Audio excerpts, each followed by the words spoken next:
Again. I'm realizing that I have a lot of freckles. And I wonder if I just got them on this hike or if I've always had this many freckles. It's just like they're really showing up right now. I have a feeling it's because of the hike. Doesn't matter. Um, so something else the Lord and I were talking about today on our hike is, and we've talked about this before. I feel like it's important to get it down. So there's this passage that says, "The joy of the Lord is my strength." And I've heard it 1,000 times. That the joy of the Lord is my strength, and that's something that's to inspire and encourage us to feel like, we have the strength, like the Lord gives us endurance and strength, and we're okay. And so the Lord had me Philippians 4:8 it. And he was like, "Angie, it's my joy that gives you strength. It's joy. It's not just the Lord gives me strength, but it's the joy of the Lord that gives me strength." And for how many times I've heard that, I really believe that we say the whole passage and yet we really only mean the Lord gives me strength, because we have no understanding of what it means to know his joy. Because when we think about it, if I think about it, the joy of the Lord is my strength, that means that he's happy. It means that I have to consider that God is full of joy, and that it's his joy that gives me strength. And then it made me kind of consider or like ponder how our church can be so weak in their lives, in the lives that we live in the church, and just, in my own church, and in the lives of a lot of Christians that I know, in my life, the way I lived, it was so weak, where we're constantly bombarded with struggles and trials of life. And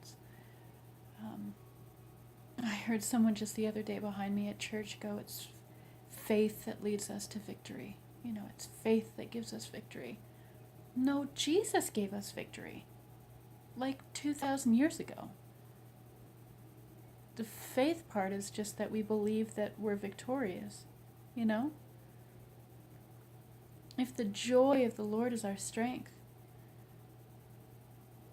it means that we understand that he's filled with joy. He is joy. And it's his joy that gives us strength in our lives. So we should be filled with joy. Our lives should reflect his joy. And it's his joy that gives us the strength and endurance to be overcomers, to walk as overcomers, to walk victorious.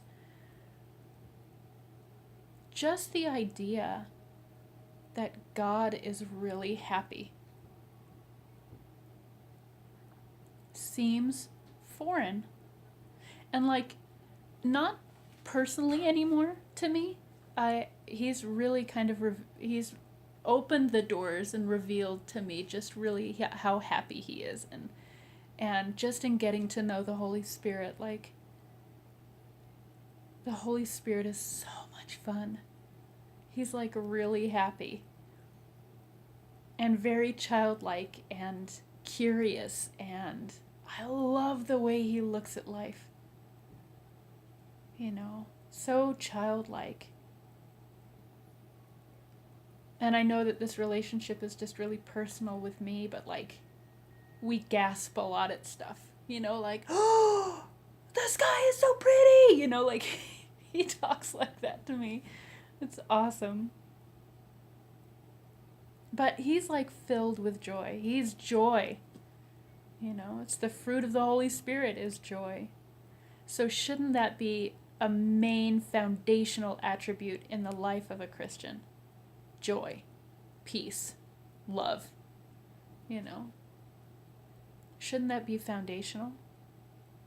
And then I think of all the people that I know who just struggle and live a life that looks hopeless. But they cling to Jesus. He's my strength. The Lord is my strength. The joy of the Lord is our strength. That is awesome and something to really meditate on. What does that look like, Lord? If your joy is my strength, then what does it look like to enter into your joy and have a life that reflects your strength? That's cool. So anyway, I just wanted to get that out because that feels real important. Yeah. I'm just going to continue to look out at the landscape before me. So pretty.